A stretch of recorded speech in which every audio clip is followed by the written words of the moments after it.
लोकसभा इंतखाबात के तीसरे मरहले के लिए 15 रियासतों की 170 सीटों पर मजमूई तौर पर 65% से जायद वोटिंग। मगरबी बंगाल में सबसे ज्यादा 79% पोलिंग। मणिपुर और आसाम के मुतादिद पोलिंग बूथों पर आज दोबारा होगी वोटिंग। 18 अप्रैल को हुई वोटिंग के दौरान गड़बड़ी के बाद इलेक्शन कमीशन ने लिया था फैसला। शत्रुघ्न सिन्हा 26 अप्रैल को दाखिल करेंगे पर्चा नामजदगी। पटना कलेक्ट्रेट में दाखिल करेंगे कागजात नामजदगी। कांग्रेस के कई सीनियर लीडर रहेंगे मौजूद। साध्वी प्रज्ञा के इंतखाबी सियासत में कदम रखने का मामला। एनआईए ने अदालत में किया जवाब दाखिल। कहा, चुनाव लड़ने का मामला एनआईए के दायरे इख्तियार में नहीं, इलेक्शन कमीशन ने लेगा हतमी फैसला। पीएम मोदी का मगरबी बंगाल और झारखंड का दौरा। आज मुख्तलिफ जगहों पर अवामी जलसे से करेंगे खिताब। राहुल गांधी का यूपी दौरा। आज लखीमपुर खीरी, उन्नाव और कानपुर में करेंगे अवामी जलसे से खिताब। यूपी के मुतादिद जगहों पर प्रियंका गांधी की रैली। आज गाजियापुर खागा में अवामी जलसे से करेंगे खिताब। कानपुर में अजीम इत्तेहाद का जलसा। आज अखिलेश और मायावती मुश्तरका जलसे से करेंगे खिताब। असदुद्दीन ओवैसी का मालेगांव में जलसे आम। आज जलसे आम से खिताब करेंगे एमआईएम सदर। अमित शाह का बिहार और यूपी का दौरा। आज वाराणसी और बेगूसराय में मुख्तलिफ प्रोग्रामों में लेंगे हिस्सा। टीएमसी रुकने असेंबली शुभ्रांशु राय आज बीजेपी में हो सकते हैं शामिल। रानाघाट में मुनक़िद पीएम मोदी की रैली में कर सकते हैं ऐलान।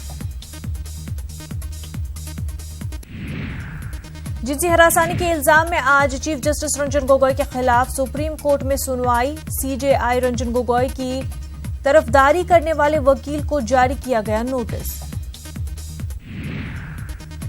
एसएससी पेपर लीक मामले में सुप्रीम कोर्ट में सुनवाई। आज दोबारा इम्तिहानात होंगे या नहीं, सीबीआई की रिपोर्ट के बाद सुप्रीम कोर्ट लेगा फैसला। जेट एयरवेज मामले की दिल्ली हाई कोर्ट में सुनवाई। आज जेट एयरवेज खिदमात अचानक बंद होने से मुसाफिरों को हुई परेशानी के मामले में की गई मुआवजे की मांग। टिकटॉक ऐप पर आज सुप्रीम कोर्ट सुनाएगा फैसला। 3 अप्रैल को मद्रास हाई कोर्ट ने लगाई थी बंदिश। राज ठाकरे का नरेंद्र मोदी और अमित शाह पर हमला। मोदी और अमित शाह को मुल्क के लिए खतरा करार दिया। दिल्ली के सीएम केजरीवाल और मनीष सिसोदिया के खिलाफ गैर जमानती वारंट। सुरेंद्र शर्मा हद की इज्जत मामले में निचली अदालत ने वारंट किया जारी। 29 अप्रैल को मामले की होगी समाअत।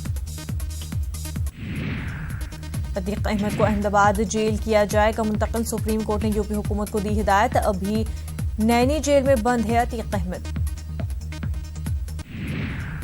प्राइवेट स्कूलों की मनमानी पर एक्शन में गहलोत सरकार। तश्कील शुदा कमेटी ने शुरू की जांच। जल्द सौंपी जाएगी रिपोर्ट। दिल्ली में जमीयत उलमाए हिंद के बैनर तले मुस्लिम तंजीमों और ईसाई नुमाइंदों की प्रेस कॉन्फ्रेंस। श्रीलंका में दहशतगर्दाना हमले की मजम्मत और मुतासरीन के साथ इजहार यकजहती। ईरान ने अमेरिका की पूरी फौज को करार दिया दहशतगर्द। ईरानी पार्लियामेंट में करारदाद मंजूर। दाइश ने कबूल की श्रीलंका में दहशतगर्दाना हमले की जिम्मेदारी। सिलसिलावार बम धमाकों में हलाकतों की तादाद 320 से तजावुज। सूडान की ताज़ा सूरत हाल पर काहिरा में अफ्रीकी यूनियन के लीडरों की मीटिंग। अफ्रीकी यूनियन ने फौजी हुक्मरानों को जमहूरी इस्लाहात के लिए 3 माह की दी मोहलत। मिस्र के सदर ने सूडान की मदद करने की बैनुल-अक़वामी बरादरी से की अपील। आईपीएल में सट्टेबाजी के कारोबार का पर्दाफाश। अलवर और रनागौर में 7 सट्टेबाज गिरफ्तार। करोड़ों के लेन देन का हुआ इंकशाफ। चेन्नई सुपर किंग्स ने सनराइजर्स हैदराबाद को 6 विकेट से दी शिकस्त। शेन वॉटसन बने man of the match. Kings 11 Punjab और रॉयल चैलेंजर्स बेंगलुरु के दरमियान मुकाबला। आज बेंगलुरु के एम चिन्नास्वामी स्टेडियम में दोनों टीमें होंगी आमने सामने।